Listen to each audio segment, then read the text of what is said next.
we're now moving to part 2 of the compression unit, where we'll look at repetitive texts. And basically, part 1 was fairly short and simple because it had a definitive answer. There we looked at the character frequencies, and Huffman codes gave the best possible answer with little really little open to wish for. So in this part, that will be not quite the state. It's even having a definitive lower bound that would be the equivalent of entropy is not quite available yet. But we'll see which parts we can say something definitive about. To motivate this, let's look at a text like this. You may know where it comes from, but it doesn't matter. Maybe this is not the most natural text, but it's somewhat prototypical. If you look at the character frequencies, it would be relatively even. There are some characters a bit more often than others, but overall, you don't save so much from exploiting that. Whereas this kind of text, in the extreme example, definitely has a lot of repetition or a lot of redundancy that we could try to exploit with a compression method. And Huffman just won't cut it here. It doesn't seem to catch that type of redundancy at all. And it seems as long as we stick to encoding each character one character at a time, and each character the same, no matter where it occurs or in what context it occurs, we seem to be stuck in this. So the only option that we have is to look at more than a single character at a time for encoding.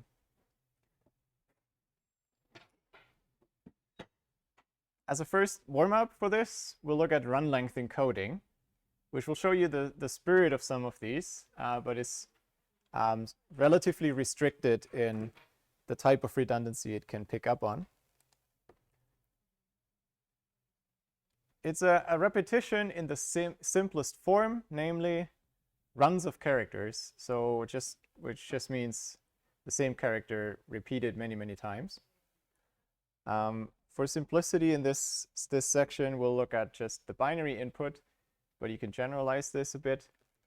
And so here's some example that might show where this is relevant. If you have a black-white scanned image, you represent this as individual pixels on or off, then you may have really long stretches of all zeros or all ones. And I think at least some old formats used run length encoding for that. What run length encoding then does is say, look, there's, instead of 0, 0, 0, 0, 0, there's 5 zeros, 3 ones, 4 zeros. So you compress the runs by saying how long it is and what symbol comes. Because we're in a binary alphabet, we can actually do slightly better. We can store the first bit once and for all. And after that, only the length of the run, because we know it's always alternating between 0 and 1. There's no other character. If you had a larger alphabet, you couldn't do that. Then each run would have to say, what is the character that is repeated now? But for binary, it's particularly convenient. So we don't have to really store which bit it is. Let's look at an example, which is this one from above. It would start with a 0, because the 0 bit is the first. Then we have a run of length 5 zeros. Then we have a run of length 3, must be ones. And then another 4, another run of zeros. Okay.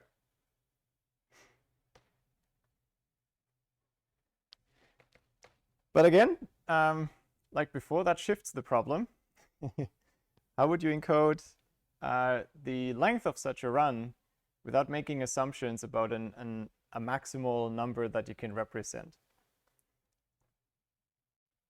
And so I asked this question already during the break. How would you represent an arbitrary string that can be arbitrarily long? Run length, well, what's the run? One way that we discussed before is you could store the length of the string and then all the characters. But again, how do you store a number that could be arbitrarily long?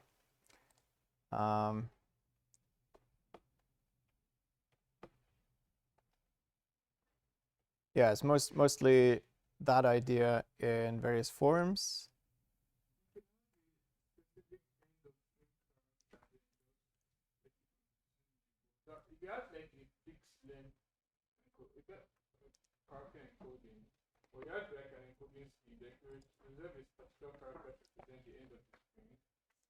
Yep. Exactly. That's the other option that we have. We can reserve one specific character as the end of string symbol. We've used that all the time in Unit 6, right? So it has its pros and cons. The benefit is we don't have to worry about encoding arbitrarily sized numbers. The downside is we have to reserve an extra symbol. It's also a bit like what the Morse code did, right? So basically these two options, store the length or store a terminator symbol. And both are used in programming languages for strings. I think Java, Pascal is more, don't ask me about Python. Strings in Java and Pascal are essentially a length and then an array of that length of characters. And C, C++, they use these null terminated strings, zero terminated. There's a special character, the zero character, that signals end of string. Now, if we want to use this in run length encoding and want to store an integer that could be arbitrarily long, we can't really use this, or we don't want to use this end of string symbol, because then we don't have a binary encoding. But it turns out there's a really nice and clean solution which works well for this use case, where we get a prefix-free encoding for all integers. Unbounded, it works with arbitrarily big integers. So that's the wish list. We want to be able to store any integer, well, the natural numbers, I should say. And we must know it must be instantaneously decodable. We have to know when we have to stop. Now, there's a very simple such encoding. It's actually super easy. Just the unary encoding. 7 becomes 0, 7 zeros, and then a 1. That's essentially using an end of string character, but I use only one character for the number, which works fine. It's just a bit long, right? So that's not a really good encoding, but it is one that fulfills the requirements here. So at least it proves it's possible. But it's a really poor encoding, way too long. So we can store some numbers, but it only really is useful on small numbers. If n is too big, maybe log n is not too big. Why do I say log n? The trick is we can write a number in binary, but before we write the binary digits, we use the unary encoding for the length of that binary representation. So we first say in this really stupid, silly code, this is the number of digits that will come. Then there's the binary digits. That's known as Elias gamma code. The gamma comes from the fact, so this is essentially the first one. You could keep iterating this. You could say, instead of storing the length of the binary representation, I could store the length of the binary representation if I store the length in binary, and you can keep going like this. We will not do it. We'll just use this version. We store the length of the binary representation in unary, and then follow that by the normal binary representation of the number. There's a few twists. If you look at this closely, you see you can shave off a few bits at a few places. First trick is, in our scenario, we know the numbers start at 1. So a normal binary encoding, well, we can just subtract 1 from L and store L minus 1 instead for the length, because every number we are interested in will have at least 1 bit. So no need to say, oh, it's always 1. You can just start with 1 less. And the other trick is the binary representation of any number. If you leave out trailing zeros, it has to start with a 1. And so the binary representation starts with a 1. That means we don't need this terminating 1 in the unary representation, because there's implicitly a 1 coming next anyways. So that's 2 bits kind of saved. And that's the final Elias gamma code.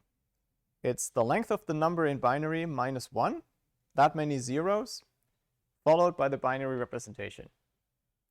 So example, the number 1 written in binary is just 1. It has length 1, but we store 1 minus 1 many zeros. So 0 zeros and 1 1. Just a 1. Number 3 in binary is 1 1. It has length 2. I store 1 0 and then the number 0 1 1. 5 is 101 in binary. Length is 3. Take away 1, 2 zeros, and then 101. There you go. And 30, well, I know that 32 is a power of 2, so 31 is 5 ones. If I take on 1, that's 30. 1 1 1, 4 ones and 1 0.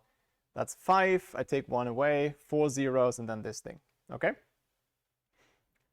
All you need for this really is to convert between binary and decimal, which I'm confident you're in principle able to do. The question is how quickly or how slowly. I'm also not the fastest in this.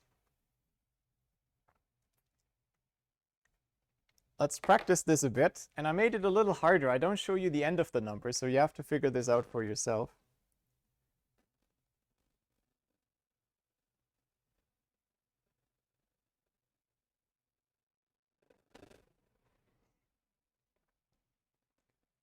So this is some stream of bits, and it starts with an encoding of a number. Your task is to find that first number.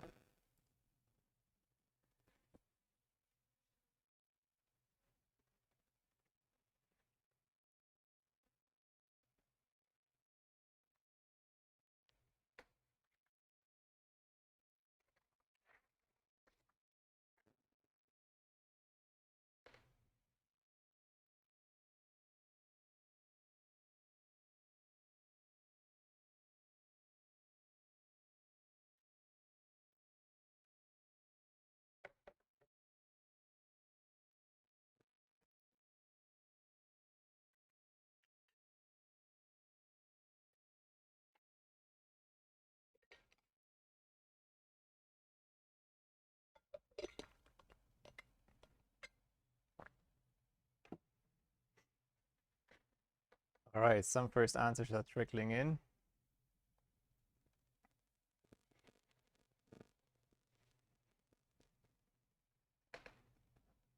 Oh boy, some of you came up with really big numbers. You must think I'm cruel.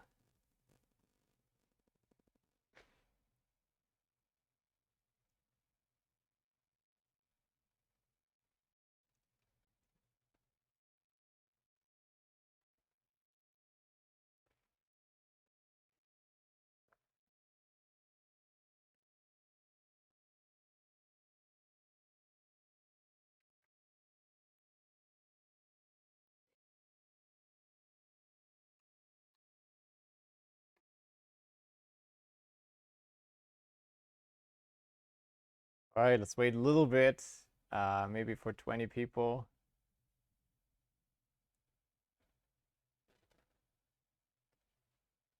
And then we'll briefly do it together.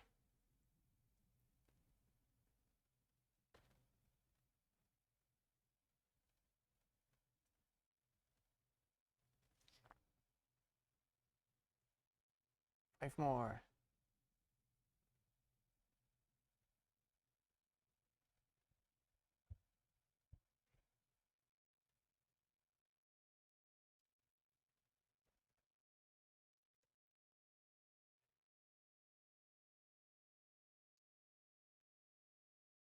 One more.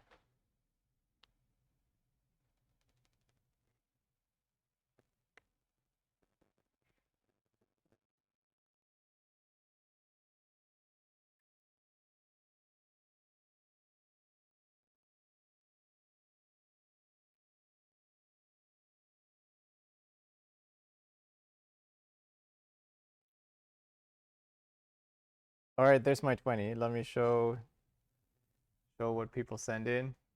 Like this is, I'm not such a mean person, right? Who would want to convert that to binary?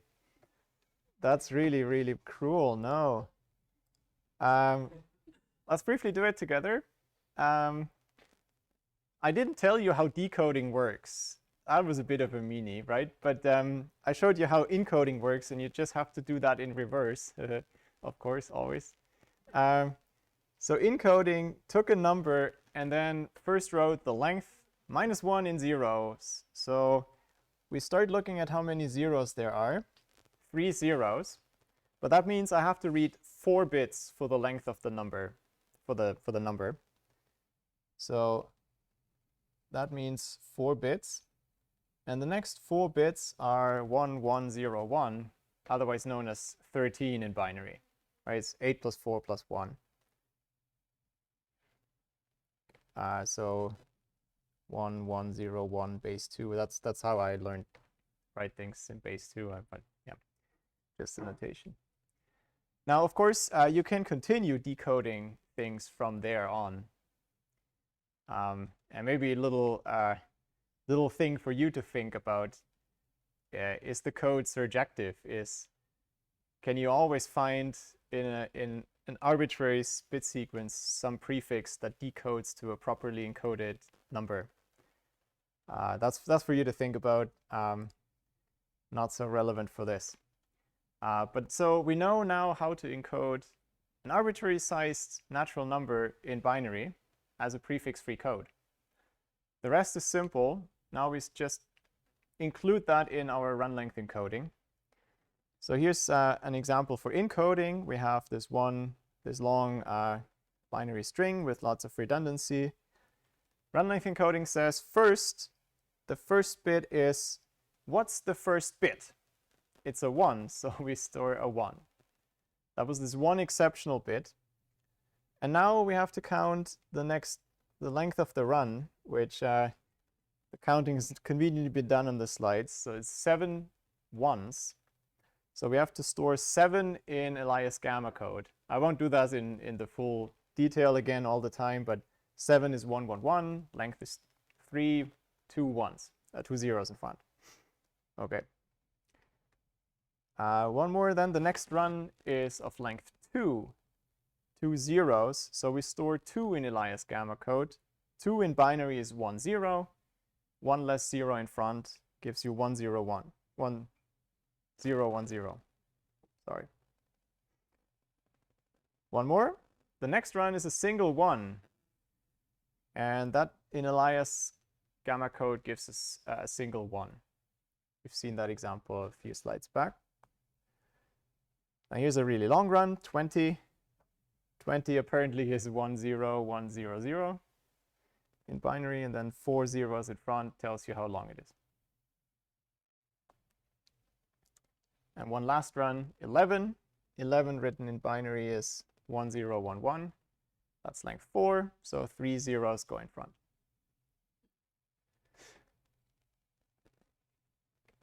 Now you can work out the compression ratio in this case, but already visibly it got smaller. Of course, because of these really long runs, it's quite effective. Let's also look at an example for decoding. So for the full run length decoding, the first bit is special. Remember, that's just telling you whether you start with zeros or ones. The first bit is 0, so we start with a run of zeros. And now we start Elias gamma decoding. We find 3 zeros in a row. That means the length of the binary number we are reading is 1 more than that, 4. The next 4 bits are this, which is again 13. So we produce 13 zeros in the output. Then we go to the next run. We flip the bit. Now we produce a run of ones. We see 2 zeros in a row there, so we will have to read 3 more bits for the number. That's 1 0 0. That's 4. So we produce a run of 4 ones. And one more time. The next will be a run of zeros. There's no 0 before the next one, so we'll read just a single bit. and that'll decode to a run of just length 1. And last round, we again have a run of length of 1s. We find 1, 0, so the length we have to read is 2. So these two encode the number 2 as well. So we finish off with a run of length 2 of 1s. Okay? And that's run length encoding. As I mentioned before, you can use it on larger alphabets, but then you have to say which character is repeated. That makes the compression ratio a bit worse. Okay, this is the image format I mentioned before. I don't think it's used much anymore, but it used to be a format for fax machines. I mean, no one's using these anymore. It's a very simple and also quite fast encoding scheme. And it achieves something that Huffman was never really able to. In the extreme case of an input that's all zeros or all ones, you can get exponential compression with run length encoding. Because you can encode n all 0 bits with a single 0 at the beginning, and then essentially the number n written down. It's 2 log n bits that you need because we have the length and the number, but it's still within theta log n bits. That's a really dramatic reduction. However, it's for only this very extreme case of all zeros. When you go away from that and have something more interesting, you very quickly get much worse compression. Indeed, for many types of data that occurs, the compression is negligible. And remember the no free lunch theorems. It's not possible to have a code that always gets every bit string shorter. So at some point, we have to suffer. We have to make some bit strings longer. And it turns out the bitter spot, the place where it gets longer, is when we have run lengths 2 or 6. That's the two numbers where the gamma code is strictly longer than the number written out in unary.